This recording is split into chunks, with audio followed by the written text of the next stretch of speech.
Hi there, Escorchi here, and let's talk about sword fighters. Every time a conversation happens about sword fighters, in Smash games specifically, the same comments always butt their head in. All sword fighters are the same, oh, just another anime sword fighter, how original, all these characters are a waste.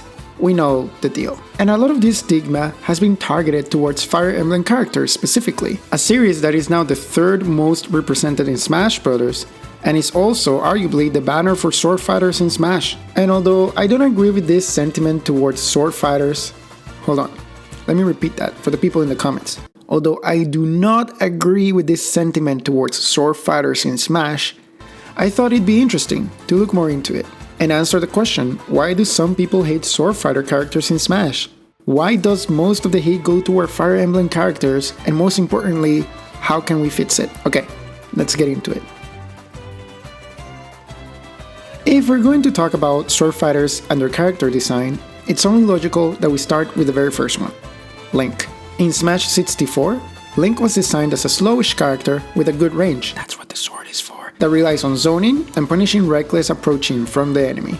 Being the first and only sword fighter in the game, most of Link's moveset revolved around, well, using his sword. From his regular ground attacks, to his aerials, to his special attacks. At this point, this was a very unique design philosophy for a Smash character, and helped differentiate Link from the rest of the cast. Staying true to Link's original game, he was also given additional weapons from the Legend of Zelda series. The boomerang and bombs acted as effective projectiles, while the hookshot acted as one of the game's only tether grabs. But Link's reign as the only sword fighter in Smash Bros. Was short-lived, with the introduction of not one or two, but three new sword fighters in Melee. First, we got Young Link, meant to be a lighter, faster, and weaker version of Link, making up for some of his movement options and giving up some raw strength in the process. Basically, a tweaked up version of Link.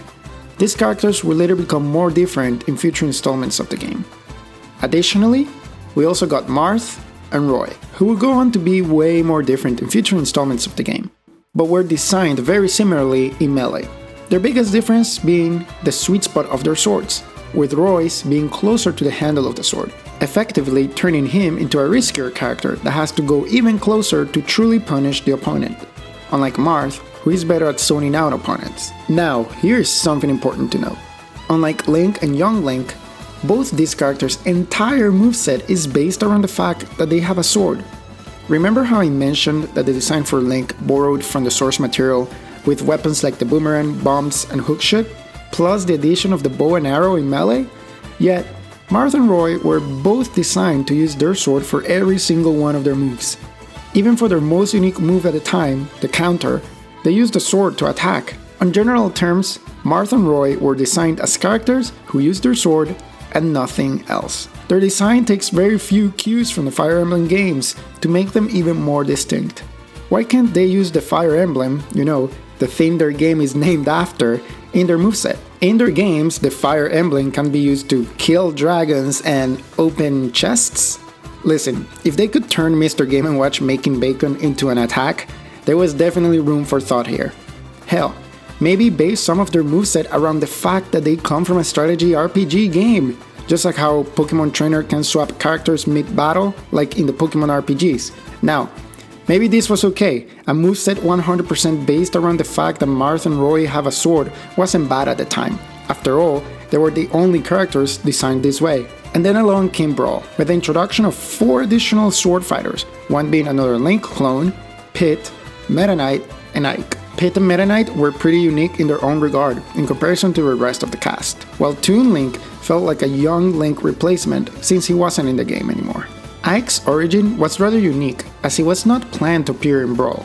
According to Sakurai himself, he had drafted up a character concept for a slower and stronger sword fighter, without a specific character in mind. When he reached out to the developers of Fire Emblem looking for a new character to add from the franchise, Intelligent Systems suggested Ike, the reasoning being that he was the most recent protagonist in the series. Once the decision was made on Ike coming to Brawl, Sakurai put him and his pre-existing template together to design the character.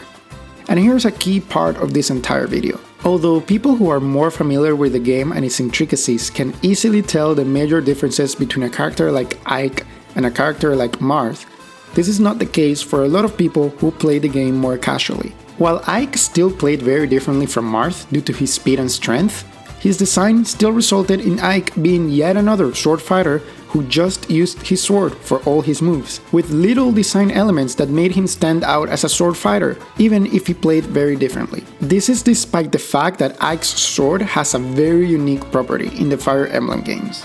His sword, Ragnell, negates critical hits in Fire Emblem, but this wasn't implemented as a mechanic in Brawl.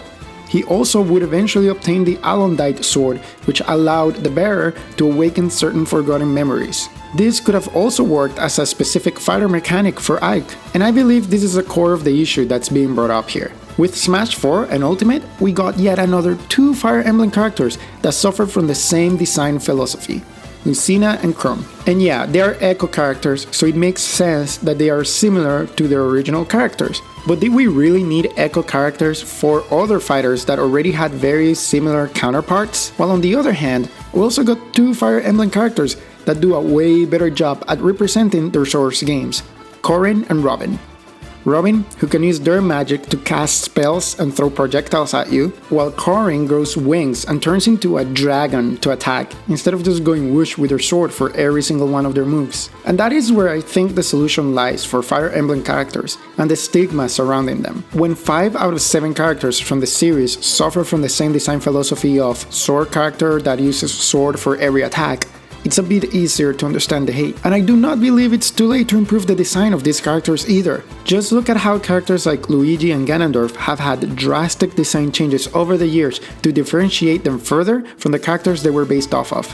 Even Link, an original Smash 64 character, got quite the character redesign in Ultimate, updating his character design closer to the one from Breath of the Wild and making it even more different than young and Toon Link. A more creative approach regarding the source material can turn these characters into very diverse fighters. And maybe in the future, if Nintendo is going to add more Fire Emblem characters to Smash, they could pick characters other than sword fighters, like axe wielders, a Pegasus riding Lancer, magicians, thieves, or this dude who uses a pot for a helmet. Who knows? So what do you think? Do you think the hate towards sword characters is justified? I personally don't think so.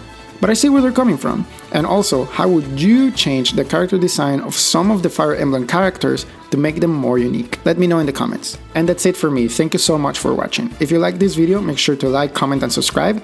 And just keep an eye out for more Smash Ultimate videos. Alright, see you next time. Peace.